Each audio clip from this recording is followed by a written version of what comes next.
Hello everyone, আশা করি যে যেখানে আছেন সবাই খুব ভালো আছেন, সুস্থ আছেন, পরিবারের সাথে অবশ্যই নিরাপদে আছেন। আর একটা দিন পরে কিন্তু ঈদ।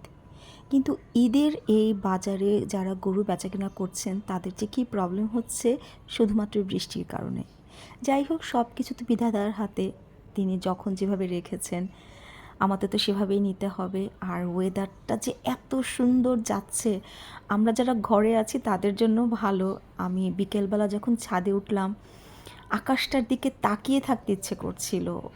ছাদ থেকে ঘুরে এসে ভাবলাম এই ওয়েদারে একটু চাইনিজ ফুডটা খাওয়া মনে হয় ম্যান্ডেটরি, খেতেই হবে, মাস্ট। আমার কাছে মনে হচ্ছে একটু খাওয়াটা দরকার।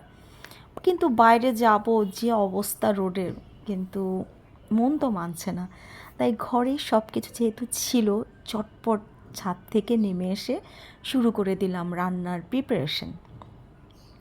প্রথমে আমি যে কোনো কাজের আগে একটা ডিসিশন নিই এবং সেটা নোট ডাউন করতে চেষ্টা করি যে কী রান্না করব, কী কী ইনগ্রিডিয়েন্টস লাগছে, সে সব কিছু নোট ডাউন করে আমি শুরু করে দিলাম। প্রথমে আমি ভেজিটেবলগুলোকে কেটে রেখে দিলাম।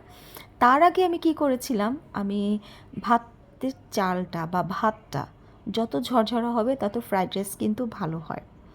সেই কারণে আমি ছাদ থেকে নেমে এসেই আগে ভাতটা রেডি করে ফ্রিজ আপ করে রেখেছি, যে যাতে ঠান্ডা হলে একটু ঝরঝরা হবে। এবং সাথে সাথে সবজিগুলো সব কেটে নিলাম। সবজিগুলোকে কেটে তারপরে হচ্ছে ভাবলাম করব ফ্রাইড রাইস, করব চিকেন ফ্রাইড রাইস, আর হচ্ছে চিকেন ফ্রাইড, আর হচ্ছে ফ্রাইড চিকেন, আর হচ্ছে চিকেন 65।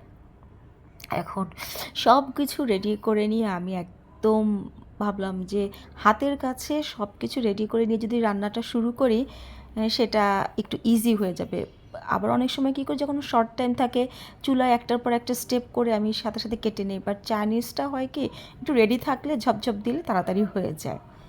তো প্রথমেই আমি চিকেন 65 করার জন্য যে প্রিপারেশানটা দরকার সেটা কর্নফ্লাওয়ার, নর্মাল ওয়েজতে আমি কর্নফ্লাওয়ার এগ টেক দিয়ে সব মশলা দিয়ে রেডি করে ভেজে রাখছিলাম, যে এটা দিয়ে আমি 65টা করব। 65-এর ব্যাপারটা কি হয়, যে একটু গ্রেভি টাইপ হয় এবং খেতেও ভালো লাগে। এবং আমি নিজে একটু মডিফাই করে নিয়েছি রান্নাটাতে, সেটা হচ্ছে যে এখানে অনেক সময় টেস্টটাকে ব্যালেন্স করার জন্য সুগার ইউজ করা হয়, বাট আমরা যেহেতু একটু কনসাস অ্যাবাউট সুগার, সেই কারণে আমি একটু মধু দিয়ে দিয়েছিলাম।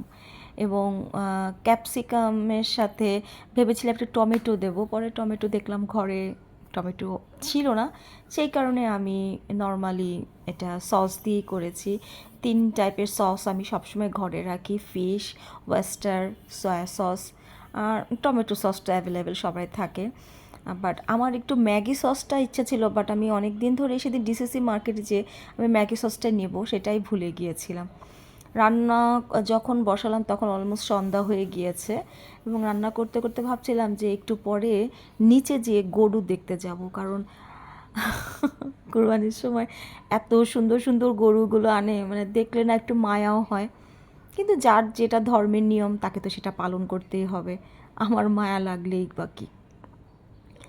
তারপরে রান্নাটা যখন করছিলাম এক ফাঁকে ভাবলাম যে একটু আমার মনে হয় খারাপ লাগছে শরীরটা, সেই ফাঁকে আমি আবার নিজের জন্য একটু একটা হেলদি মিল্কশেক করে নিলাম, যে খেতে তো এখন অনেক রাত আছে, যেহেতু সন্ধ্যার মধ্যে রান্নাটা শেষ করছি আমি। চাইনিজ রান্নায় একটা ব্যাপার কি, খুব ঝটপট হয়ে যায় যদি কিনা ম্যাজেনপ্লাটা করা থাকে, আই মিন যদি সব কিছু গুছিয়ে নেওয়া থাকে তাহলে কিন্তু খুব তাড়াতাড়ি হয়ে যায়।